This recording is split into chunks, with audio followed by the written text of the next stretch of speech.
नमस्कार, बहुत स्वागत है आपका सिटी एट 9 में। खबरों के साथ मैं हूं रीनू यादव। सबसे पहले बात करेंगे भोपाल से बड़ी खबर की, जहां वन मंत्री की दौड़ में कई दिग्गज शामिल हैं। विजय शाह, नागर सिंह चौहान प्रमुख दावेदार माने जा रहे हैं और चर्चा में गोपाल भार्गव, जयंत मलैया का नाम भी सामने आया है। अजय बिश्नोई, कमलेश शाह के नाम को लेकर भी चर्चाएं गर्म हैं। रामनिवास रावत का इस्तीफा मंजूर हुआ है। बड़ी खबर है भोपाल से।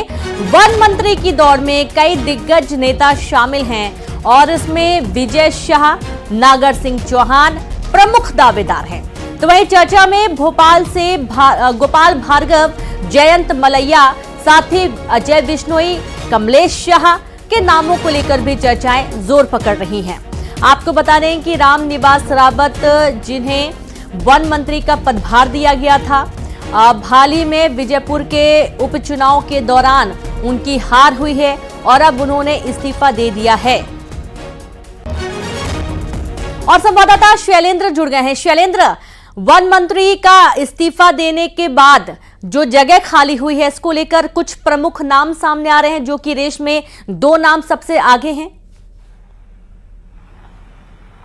देखिए, बिल्कुल जिस तरीके से लोकसभा चुनाव के समय रामनिवास रावत ने बीजेपी का दामन थामा था, उसके बाद बीजेपी ने उनको प्रदेश सरकार में वन मंत्री की शपथ दिलाई थी। लेकिन जब वो चुनाव में गए तो जनता ने उनको नकार दिया और वो चुनाव हार गए और उन्होंने जो इस्तीफा भेजा था राज्यपाल को, अब वो मंजूर हो गया है। और ऐसे में अब नया वन मंत्री कौन होगा, इसको लेकर सुगबुगाहट शुरू हो गई। इसके साथ ही लॉबिंग भी शुरू हो गई। तमाम जो नेता, जो खासकर वो नेता जो मंत्रिमंडल में स्थान नहीं बना पाए थे, खासकर सीनियर नेता, चाहे गोपाल भार्गव की बात हो, जयंत मलैया की बात हो, अजय बिश्नोई की बात हो, या फिर जिस तरीके से छिंदवाड़ा में कमलेश शाह, जो कमलनाथ के बेहद करीबी माने जाते थे, उन्होंने पार्टी से इस्तीफा दिया था, बाद में बीजेपी ज्वाइन की थी। बीजेपी के टिकट पर वो चुनाव जीत कर भी आए हैं मैदान में, जो आ चुके हैं। तो ऐसे में इन लोगों के नामों को लेकर चर्चा भी है। लेकिन इसके साथ ही जिस तरीके से नागर सिंह चौहान से वन मंत्रालय की जिम्मेदारी छीनी गई थी और उसके बाद रामनिवास रावत को जिम्मेदारी दी गई थी, तो कयास ये भी हो सकता है कि उनको वापस से वन मंत्रालय दिया सकता है। जिस तरीके इसके साथ ही विजय शाह, जो सीनियर नेता है, वो वन मंत्री के तौर पर पहले काम भी कर चुके हैं। तो ऐसे में हो सकता है कि उनको वन मंत्री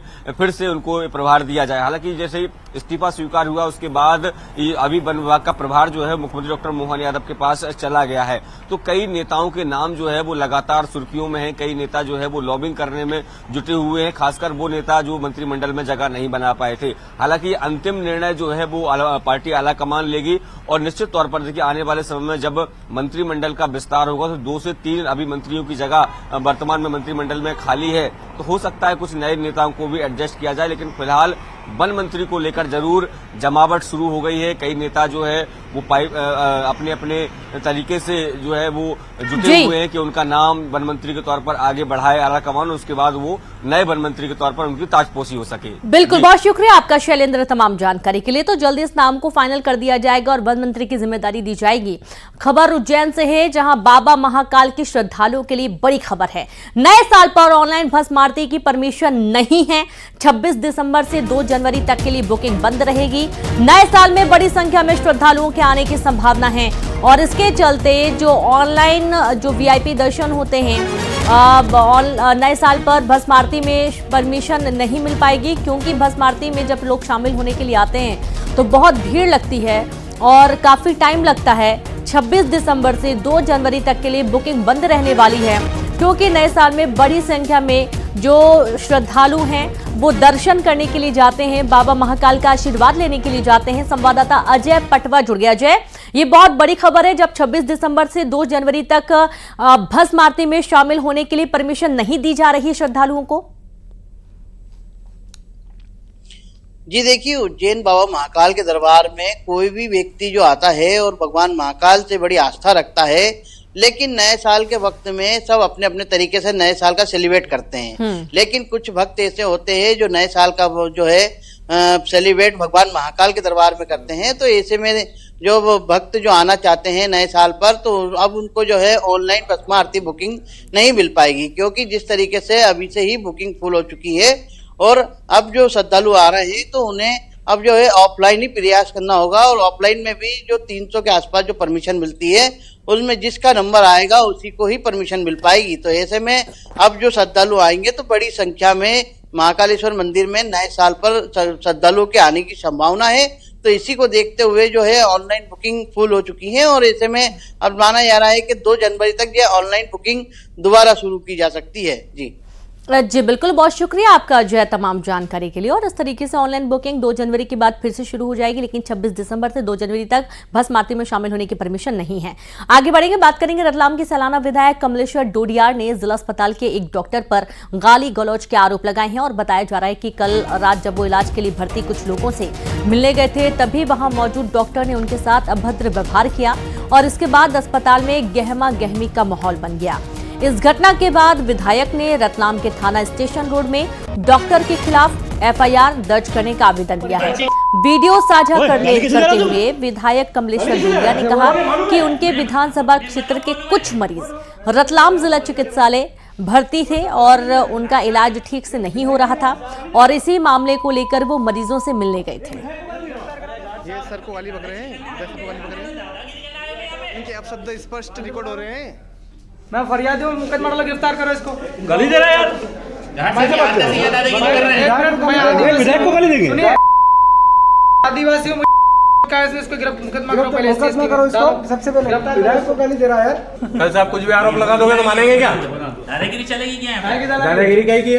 जनप्रतिनिधि आएंगे, चारों में से मरीज कोई भी नहीं है यहाँ पे आते से बात कैसे करी तुमने? कैसे बात करी? बदतमीजी से, ऐसे बदतमीजी बात करोगे? डॉक्टर कौन है ये पूछा तुमसे? हाँ तो डॉक्टर तमीज से बात नहीं कर सकते? डॉक्टर कौन है? मैं वहाँ इलाज के लिए भी गया था, तो एक चिकित्सक ने मेरे साथ में बदतमीजी की है, उसने दुर्व्यवहार किया है और गालियां दी हैं। उसको लेकर के और मैंने पुलिस स्टेशन पर अपनी शिकायत दे दी है और इसको लेकर के आगे मैं पुलिस अधीक्षक रतलाम को भी लिखूंगा, अपनी शिकायत दर्ज कराऊंगा। डीजीपी मध्य प्रदेश में वहां भी अपनी शिकायत दूंगा और मैं विधानसभा सदस्य में विधानसभा के अध्यक्ष को भी इसकी शिकायत दर्ज कराऊंगा। और संवाददाता सुधीर जैन जुड़ गया। सुधीर, सलाना विधायक से गाली गलौज का आरोप लग रहा है, क्या है पूरा मामला? देखिए, विधायक कल जिला अस्पताल का निरीक्षण भी करने गए थे। उन्हें लगातार शिकायत मिल रही थी कि सलाना के जो लोग, आदिवासी जो मरीज यहाँ आते हैं, उनका प्रॉपर इलाज नहीं होता है और उन्हें प्रॉपर ट्रीटमेंट नहीं दिया जाता है और साथ ही साथ खुद का इलाज करवाने भी वे पहुंचे थे। उनके समर्थक साथ थे, बहस होती है डॉक्टर के साथ में और थोड़ी देर बाद जो है डॉक्टर का पारा चढ़ जाता है और वे ये ना सोचते हैं, समझते हैं कि सामने कौन है, वीडियो चल रहा है, मोबाइल से वीडियो बनाया जा रहा है। उसके बाद बावजूद गाली गलौज करते हुए जो ड्यूटी डॉक्टर है जिला अस्पताल के, वे नजर आते हैं। तो आखिर सवाल इस बात का है कि आखिर ये डॉक्टर्स इतना गुस्से में क्यों है? जब विधायक के साथ ये लोग गाली गलौज कर सकते हैं, अभद्रता कर सकते हैं, तो आम जनता की क्या बिसात? तो इसी बात को लेकर सलाना विधायक भी नाराज है। उन्होंने वीडियो भी जारी किया खुद का और इस पूरे मामले को लेकर उन्होंने जो स्टेशन रोड थाना प्रभारी है उनको शिकायत की है एफआईआर करवाने के लिए और वे ऊपर तक के डॉक्टर की शिकायत करेंगे। तो बड़ा सवाल यह है कि आखिर डॉक्टर्स को किस इस तरह की लैंग्वेज का जो गाली जो हम बोल नहीं सकते उस तरह की गाली वो दे रहे हैं विधायक को। तो बड़ा सवाल है कि आखिर क्यों ये जो ड्यूटी डॉक्टर इतने गुस्से में रहते हैं। जी बहुत शुक्रिया आपका सुधीर जानकारी के लिए। तो आखिरकार ये ड्यूटी के दौरान इतने गुस्से में क्यों रहते हैं, तो वाकई में बड़ा सवाल है, क्योंकि अगर कोई मरीज यहाँ पर जाता है, कुछ अपनी परेशानी बताता है, तो उसके साथ अगर अभद्र व्यवहार होगा तो जरा सोचिए कि उसका इलाज किस तरीके से होगा। अगली खबर का रुख करेंगे, बात करेंगे बीजापुर से बड़ी खबर की, जहां मुठभेड़ का लाइव वीडियो सामने आया है। बीजापुर में नक्सलियों ने कैंप पर हमला किया, नए कैंप पर नक्सलियों ने हमला किया और आपको बता दें कि 2 दिन पहले ही झिटपल्ली 2 कैंप का शुरुआत हुई है और यहां पर हमला किया है नक्सलियों ने और इसका वीडियो सामने आ चुका है। सुरक्षा बलों ने हमले का मुंहतोड़ जवाब भी दिया है। पामेड़ थाना इलाके में मुठभेड़ हुई है और इस मुठभेड़ के दौरान की कुछ तस्वीरें इस वक्त सामने आई हैं। देखिए आप, जब फायरिंग की गई और ये कैंप 2 पर हमला किया गया था, 2 दिन पहले ही ये कैंप की शुरुआत हुई है और नक्सलियों ने यहां पर हमला कर दिया। हालांकि जवानों ने मुंहतोड़ जवाब दिया है। बीजापुर में मुठभेड़ का लाइव वीडियो सामने आ रहा है। देर रात की तस्वीरें आपको दिखा रहे हैं, जिस वक्त जवानों ने मोर्चा संभाला और नक्सलियों को मुंहतोड़ जवाब दिया गया। ये एक्सक्लूसिव तस्वीरें पहली बार आप अपनी टीवी स्क्रीन पर कल हुए मुठभेड़ की देख रहे हैं। कोंडागांव में न्यूज 18 की खबर का बड़ा असर हुआ है। न्यूज 18 के ऑपरेशन आबरू का बड़ा असर हुआ है। दरअसल युवतियों की सुरक्षा को लेकर सर्व आदिवासी समाज करेगा आंदोलन। बाहरी लोगों पर कार्रवाई की मांग पर 1 दिन के बंद का आह्वान किया गया है। बाहरी लोगों पर आदिवासी युवतियों के शोषण का मामला भी सामने आया था। बड़ी जानकारी है कोंडागांव से, जहां पर न्यूज 18 की खबर का बड़ा असर हुआ है। न्यूज 18 के ऑपरेशन आबरू का बड़ा असर हुआ है। युवतियों की सुरक्षा को लेकर सर्व आदिवासी समाज अब आंदोलन करेगा, जहां बाहरी लोगों पर कार्रवाई की मांग की जा रही है।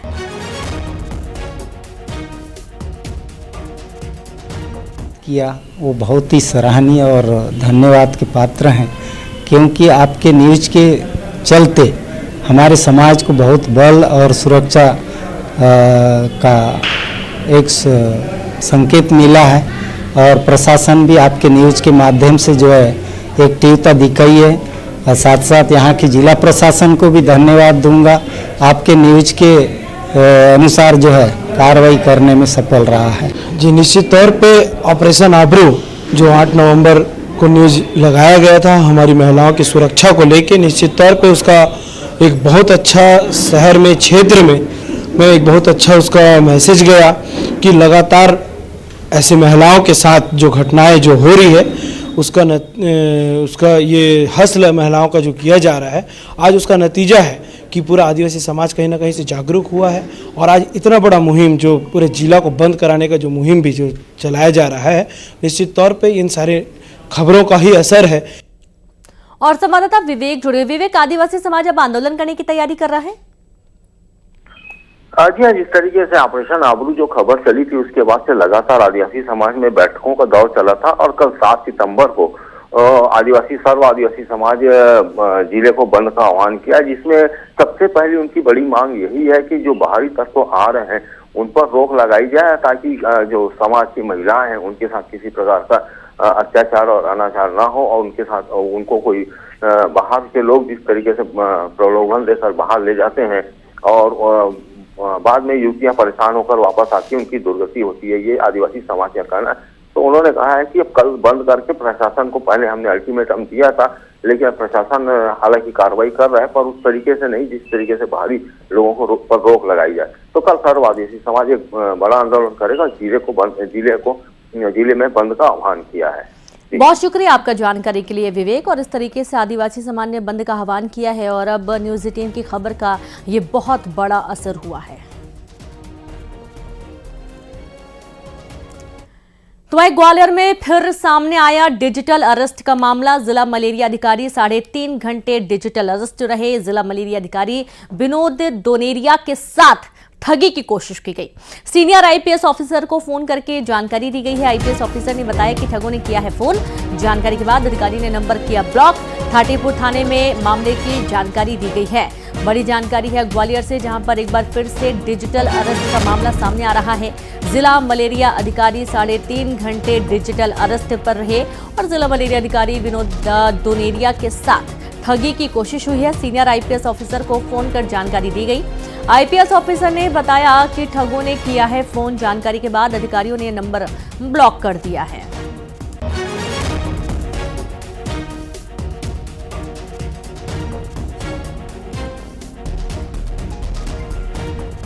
और संवाददाता सुशील जुड़ गया। सुशील, विनोद दोनेरिया के साथ ठगी की कोशिश हुई है?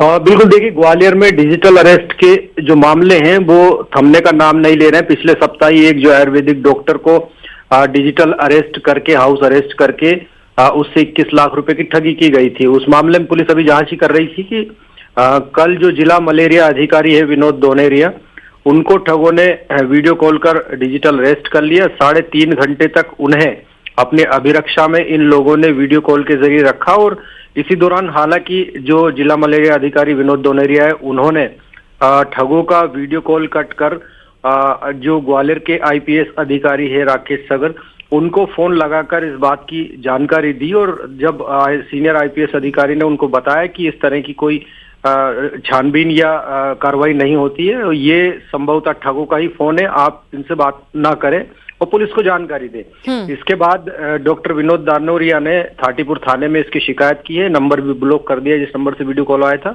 तो अब पुलिस इस मामले में जांच कर रही है, लेकिन कहीं ना कहीं पढ़े लिखे लोग ही सबसे ज्यादा इस तरह के ठगों के जाल में फंस रहे हैं और डिजिटल अरेस्ट, हाउस अरेस्ट नाम की कोई कार्रवाई नहीं होती है। पुलिस और साइबर की टीम लगातार इस बात को जागरूकता भी कर रही है। और हम भी अपने चैनल के जरिए कहना चाहेंगे लोगों से कि डिजिटल अरेस्ट या हाउस अरेस्ट के लिए फोन आता है तो आप स्थानीय पुलिस से या अधिकारियों से संपर्क करें, ऐसे ठगों के जाल में फंसने की बजाय। तो निश्चित तौर पर ग्वालियर की घटना, जो 2 घटना हुई है, इनमें पुलिस जांच कर रही है। जांच के बाद इसमें संभवतः अगली कार्रवाई होगी। जी बिल्कुल, बहुत शुक्रिया आपका जानकारी के लिए सुशील। और अब इस पूरे मामले में कार्रवाई की बात भी कही जा रही है। जिला मलेरिया अधिकारी रहे डिजिटल अरेस्ट और अब आईपीएस ऑफिसर ने इस पूरे मामले की जानकारी दी है और इसके बाद इस पूरे मामले का खुलासा, हालांकि वो बच गए, वो शिकार नहीं हो पाए।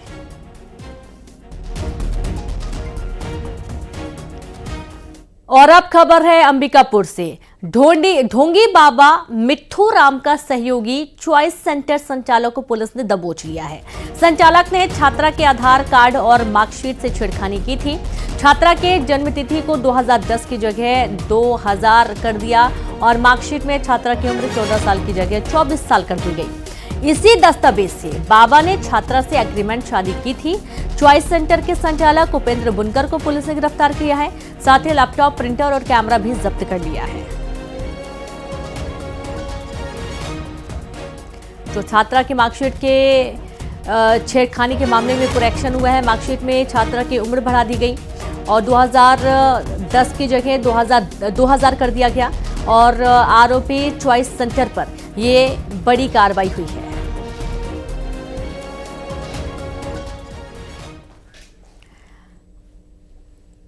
और अब बात करेंगे भोपाल से खबर की, जहां पर आज जो 30 इलाकों में रहेगा शटडाउन। 1.5 से 5 घंटे का शटडाउन रहने वाला है। नारियल खेड़ा, फिरदौस नगर में शटडाउन, बाफना कॉलोनी, टीला जमालपुर में शटडाउन, भोपाल टाउन क्रिस्टल नगर में शटडाउन रहेगा। माया कॉलोनी में होगी बिजली की कटौती। बता दें कि मेंटेनेंस के चलते बिजली की कटौती होगी। बिजली कटौती के चलते कई इलाकों में आपूर्ति भी प्रभावित होने वाली है। जल आपूर्ति प्रभावित होगी क्योंकि बिजली न होने के चलते पानी की सप्लाई भी ठप्प हो जाएगी और इसलिए आप बहुत सोच समझकर पानी का इस्तेमाल करें। कोशिश करें कि पानी को बचा कर रखें। बिजली की कटौती के चलते कई सारा काम प्रभावित रहने वाला है।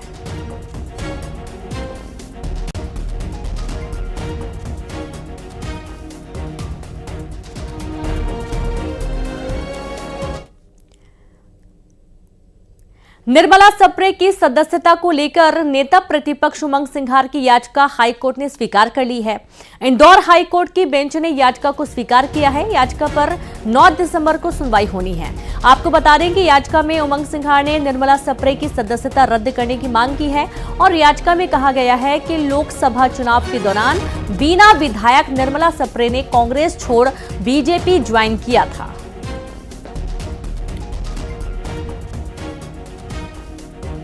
तो देखिए, इंदौर हाईकोर्ट की बेंच अब मामले में सुनवाई करने वाली है क्योंकि निर्मला सप्रे जो कि कांग्रेस से इस्तीफा दे ही नहीं रही हैं और अब इस पूरे मामले को लेकर कोर्ट पहुंची है कांग्रेस और 9 दिसंबर को इसकी सुनवाई होनी है।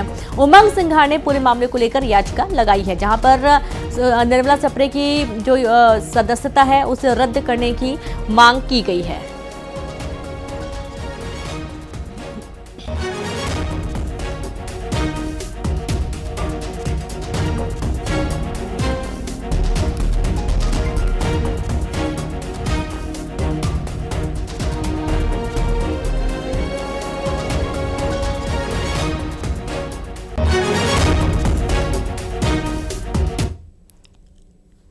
और चलिए अब देखेंगे 20 बड़ी खबरें तेज अंदाज में।